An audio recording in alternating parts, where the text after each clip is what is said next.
बिस्मिल्लाहिर्रहमानिर्रहीम। अस्सलाम वालेकुम। जैकब न्यूज़ सां मां आहियां आबिद अली मंगरियो।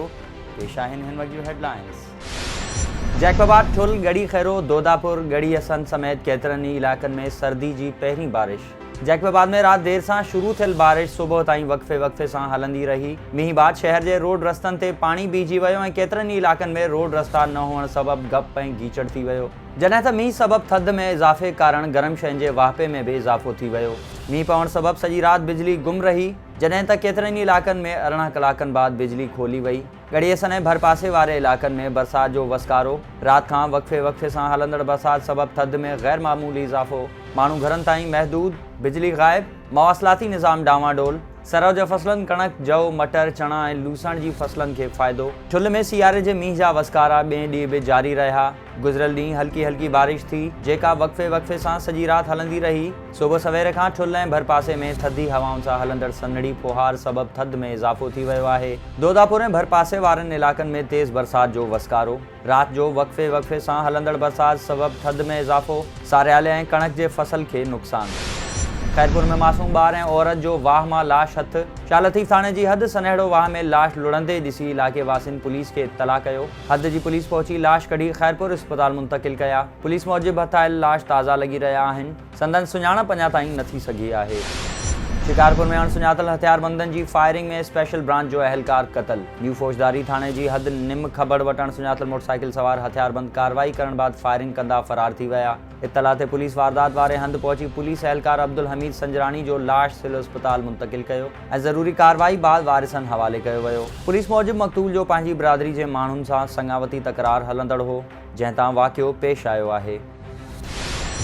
छछो में सूबाई सलाहकार सैयद एजाज़ अली शाह शिराज़ी जी वफ़ात ते वॾे वज़ीर सिंध काबीना जे वज़ीरनि समेत मुख़्तलिफ़ सियासी समाजी अॻवाननि ऐं अहम शख़्सियतनि पारां ताज़ियत। सिंध जे वॾे वज़ीर मुराद अली शाह, सिंध काबीना जे वज़ीरनि नासिर हुसैन शाह, शर्जील इनाम मेमन ऐं मुकेश चावला सां गॾु शिराज़ी हाउस पहुची एजाज़ शाह शिराज़ी जे लाॾाणे ते भाउ सैयद शफ़क़त हुसैन शाह शिराज़ी, पुटनि MNA सैयद अयाज़ अली शाह, MPA सैयद रियाज़ हुसैन शाह शिराज़ी, MPA शाह हुसैन शाह शिराज़ी, अॻूणे MPA सैयद अमीर हैदर शाह शिराज़ी ऐं ॿियनि वारिसनि सां ताज़ियत कई। जॾहिं त STP सरबराह डॉक्टर कादिर मक्सी, जसकम जो मरकज़ी अॻवान डॉक्टर न्याज़ कालाणी, सूबाई वज़ीर इस्माइल राहू, MNA मलिक असद सिकंदर, अॻूणे वॾे वज़ीर सालेह भूताणी जे पुटनि शहज़ाद फरहान, क़ौम परस्त अॻवान नवाज़ शाह भाॾाई, चेयरमैन सिंध मला फोरम अॻूणो DIG डॉक्टर साईं रखियो मीराणी, पीपल्स पार्टी ज़िला ठट्टो जे सदर सादिक अली मेमण, पीर रहमानी, इम्तियाज़ कुरैशी, सूबाई वज़ीर सईद गनी, MPA हाजी अली हसन ज़रदारी, अवामी प्रेस क्लब जे समूरनि उहिदेदारनि ऐं मेंबरनि शिराज़ी हाउस पहुची ताज़ियत कई।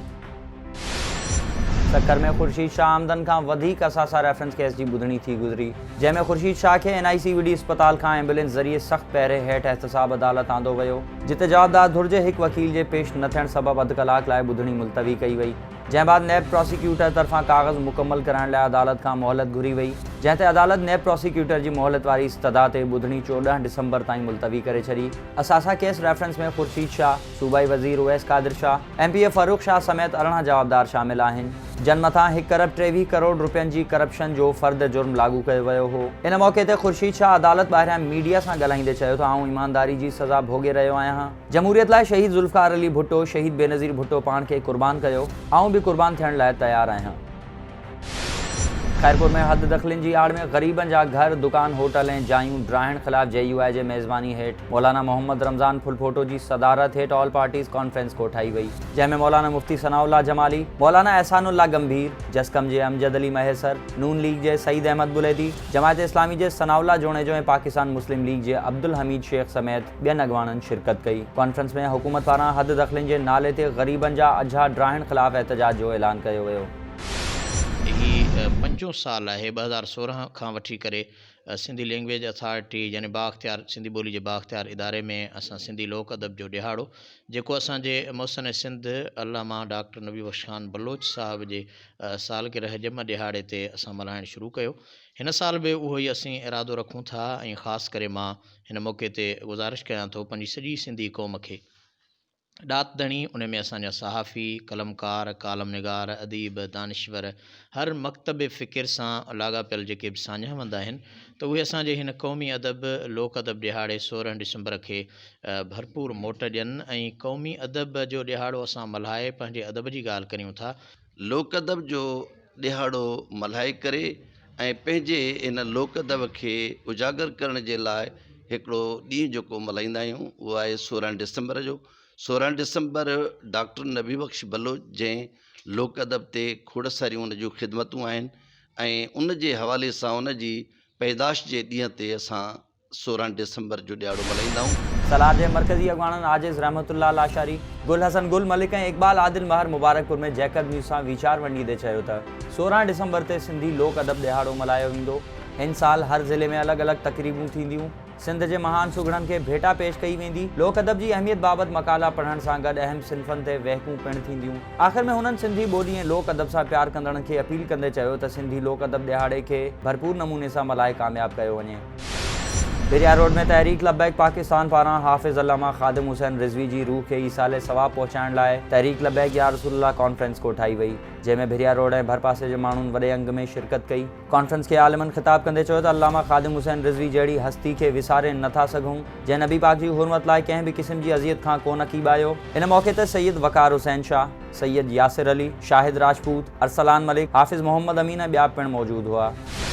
पंद्रहं में आबादगारनि पारां बसर ऐं टमाटरनि जूं जिन्सूं परॾेह मां घुराइण ख़िलाफ़ सब्ज़ी मंडी खां प्रेस क्लब ताईं एहतजाजी रैली कढी वई। आबादगार अॻवाननि नवाज़ अहमदानी, माशूक शाह, कुर्बान कोसो ऐं ॿियनि सहाफ़ियुनि सां ॻाल्हाईंदे चयो त परॾेह मां टमाटरनि ऐं बसरनि जूं जिन्सूं घुराए मक़ामी आबादगारनि जो इस्तेसाल बंदि कयो वञे। हज़ारे एकड़नि ते पोखियल बसर ऐं टमाटे जो फसल जीअं ई मार्केट में पहुतो आहे त वफ़ाक़ी सरकार ईरान मां भारतीय टमाटर ऐं अफ़गानिस्तान मां बसर घुराए खेनि वॾो मुआशी नुक़सान रसाए रही आहे ऐं सिंध सरकार बि आबादगारनि जो केस बहितर नमूने वफ़ाक़ अॻियां पेश न पई करे, जंहिंसां सिंध जी ज़राअत ऐं आबादगारनि ते ख़राब असर पइजी रहिया आहिनि।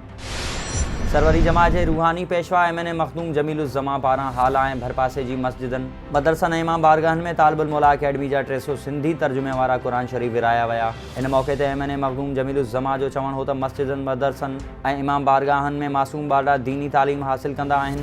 सवाब जी नीयत ऐं अल्लाह जी सची किताब जी तालीम आम करण ख़ातिर मुख़्तलिफ़ इलाक़नि में 300 क़ुरान पाक छपराए विराया आहिनि। इन मौक़े ते सरवरी जमात जे चीफ ख़लीफ़े सैयद नूर मोहम्मद शाह, मखदूम हाउस जे coordinator Syed Mumtaz Ali Shah, peoples party जे तालका सदर मोहम्मद अली शाह, मीर मुसर्रत जाफ़री ऐं ॿियनि क़ुरान पाक विराया।